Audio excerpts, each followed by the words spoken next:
नमस्कार दोस्तों। वास्तुशास्त्र के मुताबिक घर में मौजूद हर एक चीज से नकारात्मक या फिर सकारात्मक ऊर्जा निकलती है।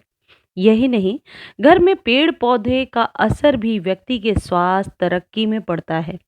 माना जाता है कि ये पेड़ पौधे जितनी तेजी से बढ़ेंगे, उतनी ही तेजी से घर में सुख समृद्धि के साथ सकारात्मक ऊर्जा का संचार बढ़ेगा। इसके साथ ही भगवान शिव विष्णु जी के साथ माँ लक्ष्मी का आगमन घर में होगा। इन्हीं पौधों में से एक अपराजिता का पौधा है। अपराजिता के पौधे में कई तरह के फूल होते हैं, लेकिन घर में नीले रंग के फूल वाला अपराजिता का पौधा लगाना सबसे ज्यादा शुभ माना जाता है। सबसे पहले हम ये देखते हैं कि अपराजिता के पौधे को किस दिशा में लगाना चाहिए। दोस्तों, मेरा एक और चैनल है जिसमें इन प्लांट्स की देखरेख कैसे करते हैं, किस तरह के खाद का इस्तेमाल करते हैं, कितना धूप पानी देना है, उस वीडियो में उस चैनल पर मैं शेयर करती हूँ। मैं डिस्क्रिप्शन में लिंक दे दूँगी, जिन भाई बहन को ज़रूरत है वो जाकर देख सकते हैं।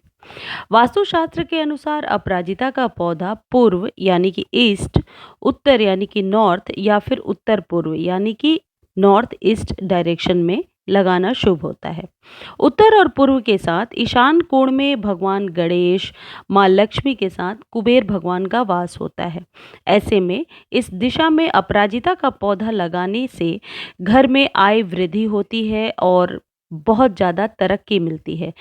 दोस्तों, उत्तर और पूर्व के कोने को ही ईशान कोण कहा जाता है। कई बार हमारे मित्र बहुत कंफ्यूज हो जाते हैं डायरेक्शंस को लेकर के, इसलिए मैंने बता दिया। अब हम ये जान लेते हैं कि अपराजिता के पौधे को किस दिन लगाते हैं।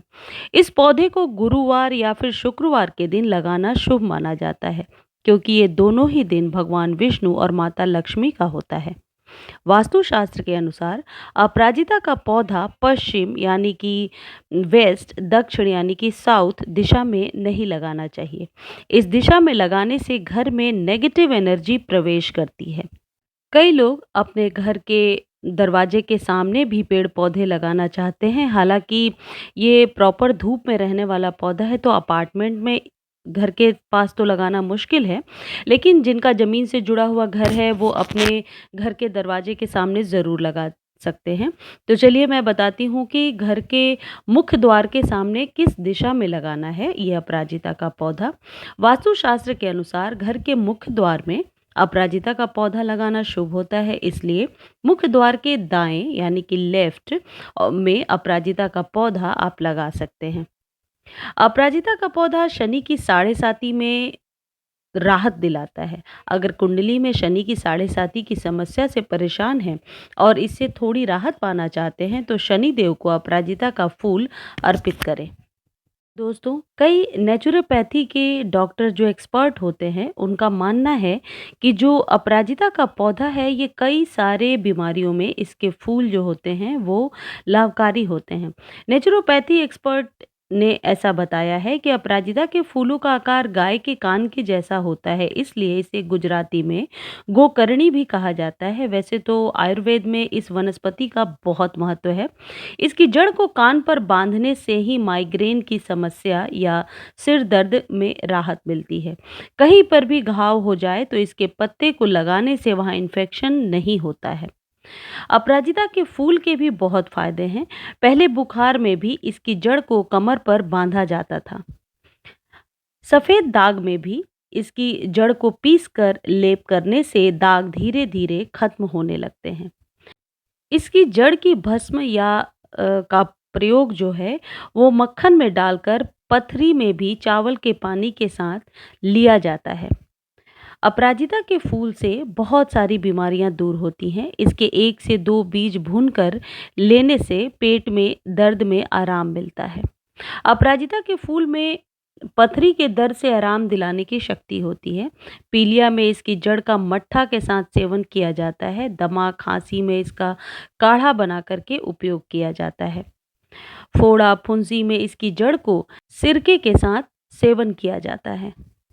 यदि आवाज़ बैठ जाती है, कई बार ऊंची आवाज़ में बोलने से या गले में किसी इन्फेक्शन से हमारी आवाज़ बैठ जाती है, तो ऐसे में यदि गला भी खराब है तो इसके पत्तों को गोमूत्र में मिलाकर कुल्ला किया जाता है, इससे आवाज़ खुल जाती है। अपराजिता के फूल कान के दर्द में भी बहुत सहायक होते हैं। और यदि आप नौकरी में तरक्की चाहते हैं या आय में वृद्धि चाहते हैं तो अपराजिता के बेल या पौधे को घर के उत्तर दिशा में लगाएं। ऐसा करने से घर में धन की वृद्धि होती है। ये मैं पहले ही वीडियो में बता चुकी हूँ आपको, फिर से एक बार मैंने रिपीट कर दिया, क्योंकि ये जो अपराजिता के फूल होते हैं ये भगवान शिव को बहुत पसंद है। तो आप भगवान शिव को, माता रानी को, सभी को इनके पुष्प चढ़ा सकते हैं। दोस्तों, मैं हमेशा कहती हूँ कि ये जो पेड़ पौधे होते हैं इनका संबंध हमारे मानव जीवन से है।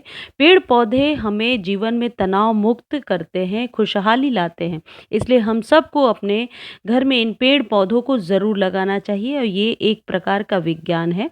आप भी सर्च करके पढ़ सकते हैं। मैं कोई ऐसी टोटके लेकर नहीं आती हूँ जो लोगों में अंधविश्वास फैले। मैं हमेशा साइंटिफिक बातें करने की कोशिश करती हूँ ताकि आप लोगों को ये पता चले कि इस रीज़न, ये जो चीज़ मैं बता रही हूँ इसके पीछे क्या रीज़न है और ऐसा क्या सच में हो सकता है।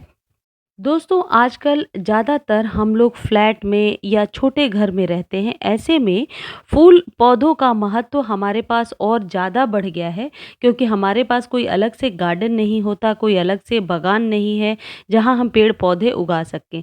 तो ज़ाहिर है हम कुछ ऐसे पौधों की तलाश करते हैं जिसे छोटी बालकनी में या रूफटॉप में हम उगा सकें। घर के लिए गुड लक पौधे हमेशा सकारात्मक ऊर्जा देते हैं, तो हमें कोशिश करनी चाहिए कि अपने घर में कुछ ऐसे पौधे ज़रूर लगा कर रखें जो हमें सकारात्मक ऊर्जा तो दें ही, साथ ही साथ घर में समृद्धि और सुख शांति को भी बरकरार रखें। और ये जो पौधे हैं, यकीन मानिए, ये हमें तनाव से मुक्त करते हैं और प्रकृति में जो दूषित हवाएं होती हैं उनसे भी हमें बचाते हैं। ये एयर प्यूरिफायर की तरह काम करते हैं।